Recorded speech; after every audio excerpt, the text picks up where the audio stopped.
அனைவருக்கும் வணக்கம். முன்னாள் பிரதமர் மன்மோகன் சிங் அவரு ஒரு பதிவு போட்டிருக்காரு. தாமரை பூ, அதாவது பிஜேபியுடைய லோகோ அந்த தாமரை பூ இருக்கிற மாதிரியும் 2 பக்கமும் வந்துட்டு மாற்றுத்திறனாளிகள் பயன்படுத்தக்கூடிய அந்த ஸ்டிக்கு வச்சு தாமரையை தாங்கி பிடிக்கிற மாதிரி இருக்கு. அதுவே பார்த்தீங்க அப்படின்னா பலரும் அதை பகிர்ந்துட்டு இருக்காங்க சோஷியல் மீடியாவில். ஏன்னா சந்திரபாபு நாயுடு அவர்களும் நிதிஷ்குமார் அவர்களும் கை கொடுத்ததுனால தான் தாமரை வந்துட்டு, அதாவது பிரதமர் ஆயிருக்காரு, பிஜேபி பெரும்பான்மையாக வந்திருக்கு அப்படின்னு அவங்களுடைய பதிவை போட்டுட்ருக்காங்க. இதுக்கு நடுவில் நம்ம தமிழகத்தில் இருக்கிற ஒரு பத்திரிகையாளர் செந்தில் அவர்கள் ஒன்று பேசியிருக்காரு. அதை பார்த்துடலாம். அதுக்கப்புறம் என்ன உண்மை, என்ன விஷயம் அப்படிங்கிறத நம்ம பார்க்கலாம். காலம் எவ்வளவு கொடுமையானது என்பதை ஒரு சர்வாதிகாரியாக இருந்தார் நரேந்திர தாமோதர தாஸ். இன்னைக்கு என்ன நடக்குது? நீங்க ஒண்ணு சொல்லட்டுமா? நான் இப்படி சொல்றேன், மோடிக்கு தோல்வியை விட இது மிகப்பெரிய தண்டனை. எழுதி வச்சுக்கீங்க. தோத்து இருந்தா கூட நிம்மதியா மனுஷன் போயா போ, 10 வருஷம் முதலமைச்சர் இருந்தா, இது பிரதமரா இருந்தாச்சு, பிரதான அமைச்சராக, இந்தியாவுடைய தலைமை அமைச்சராக 10 ஆண்டுகள் ஆட்சி அதிகாரத்தில் இருந்தாச்சு. உலக வரைபடத்தில் இருக்கக்கூடிய எல்லா நாடுகளையும் சுற்றி பார்த்து விட்டேன், நன்றி நமக்கும்னு வீட்டுல போய் உட்கார்ந்து இருப்பாரு. ஆனா இப்ப மெல்லவும் முடியாம, துப்பவும் முடியாம, இப்ப பதவியை விட்டு போகவும் முடியாது இல்லையா?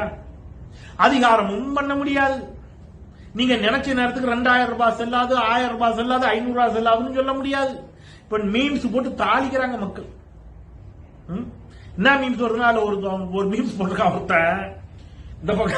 இந்த பக்கம் சந்திரபாபு, இந்த பக்கம் நம்ம நிதிஷ்குமார், 2 பேரும் மோடிட்ட சொல்றாங்க, அப்புறம் எந்த வெளிநாட்டுக்கு போனாலும் 2 டிக்கெட் சேர்த்து போடுங்க, நாங்களும் கூட வருவோம்.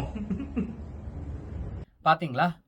நம்ம பத்திரிகையாளர் செந்தில் அவர்கள் மாண்புமிகு முத்துவேல் கருணாநிதி ஸ்டாலின் அவர்கள் வந்துட்டு சந்திரபாபு நாயுடு ஏர்போர்ட்ல மீட் பண்ணாராம். உடனே பிஜேபிக்காகட்டும் பிரதமருக்காகட்டும் அப்படியே நடுங்கிட்டாங்களாம். அப்படின்னு நடுங்கி என்ன ஆச்சு? ஒன்றும் ஆகலையே. அவர் வந்துட்டு சந்திரபாபு நாயுடு சிஎம் ஆயிட்டாரு, பிரதமர் ஆயிட்டாரு. இது வந்துட்டு ஏன் இப்படி சொல்றாங்க? அவர் ஆகாமையே இருந்திருக்கலாம் அப்படின்னும் செந்தில் அவர்கள் சொல்றாரு. அதாவது என்னன்னா, இந்த மாதிரி ஒரு நிலைமையில பிரதமர் ஏன் ஆயிருக்கணும் அப்படின்னு சொல்றாங்க. அதாவது ஆகாம இருந்தா கூட ரெஸ்ட் எடுத்துட்டு வீட்டில் இருந்திருப்பாராம்.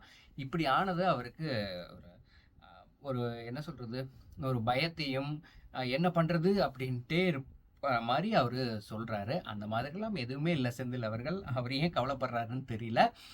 இன்னொன்று நம்ம புரியணும். அதாவது பாஜக வந்துட்டு அந்த தாமரைக்கு எப்படி 2 சைடு வந்துட்டு மாற்றுத்திறனாளிகள் பயன்படுத்துகிற ஸ்டிக்கை போட்டு அவமானப்படுத்தினாங்க. அது வந்துட்டு பிஜேபியை அவமானப்படுத்தணும்னு நினச்சிட்டு மாற்றுத்திறனாளிகளை அவமானப்படுத்தி இருக்காங்க. எதற்கு இந்த தேவையில்லாத ஒன்று? அவங்க வந்துட்டு மனசால தைரியமா இருந்து அவங்க சாதிக்கக்கூடியவர்கள். அப்படி இருக்கும்போது அது அவங்க பிசிக்கலி அந்த பிரச்சனைக்காக மட்டும்தான் அதை பயன்படுத்துறாங்களே தவிர என்னைக்கும் மனதால அவங்க எந்த பாதிப்புக்கும் உள்ள எடுத்துக்கிறது இல்லை. அப்படிங்கும்போது நீங்க இப்படி போட்டு அதாவது பிஜேபியை கொச்சைப்படுத்துங்கிற வகையில மாற்றுத்திறனாளிகளை நீங்க வந்துட்டு அவமானப்படுத்துறீங்களா? இதுதான் ஒரு முன்னாள் பிரதமருடைய ஒரு செயலா அப்படின்னு மூஞ்சி சுளிக்க வைக்கிற அளவில் உங்களுடைய பதிவு இருக்குது. இந்த மாதிரி பண்ணியிருக்கீங்க. சரி, செந்தில் அவர்கள் சொல்கிற மாதிரியும் ஒன்றும் இல்லை. ஏன் செந்தில் இவ்வளோ ஆதங்கப்படுறாருன்னு தெரியல. அதாவது காங்கிரஸ் 99 சீட்டு தான் வாங்கியிருக்கு.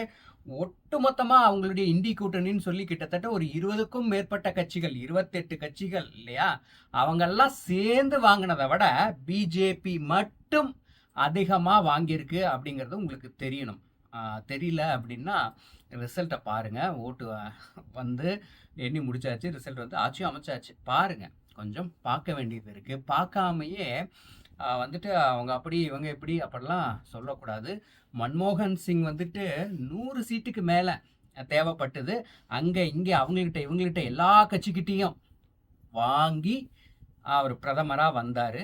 அது உங்கள் கண்ணுக்கு தெரியலையா? பிஜேபி வந்தாலும் சரி, இப்போ என்ன இருக்குது, நிதிஷ்குமார் ஆகட்டும், அதே மாதிரி ஆந்திராவுடைய சந்திரபாபு நாயுடு ஆகட்டும், 16 சீட்டு, அங்கே ஒரு 14 சீட்டு, இந்த 2 தானே, அவ்வளோதானே. அது மட்டும் இல்லாம இன்னொன்னு தெரிய வேண்டிய விஷயம் என்ன அப்படின்னா, அவங்க ஆல்ரெடி என்டிஏ கூட்டணியில இருந்தவங்க. அதாவது இவங்க எலக்ஷன் ரிசல்ட்டுக்கு அப்புறமா இவங்க 2 பேர்த்தையும் வெளியில இருந்து இழுக்கல.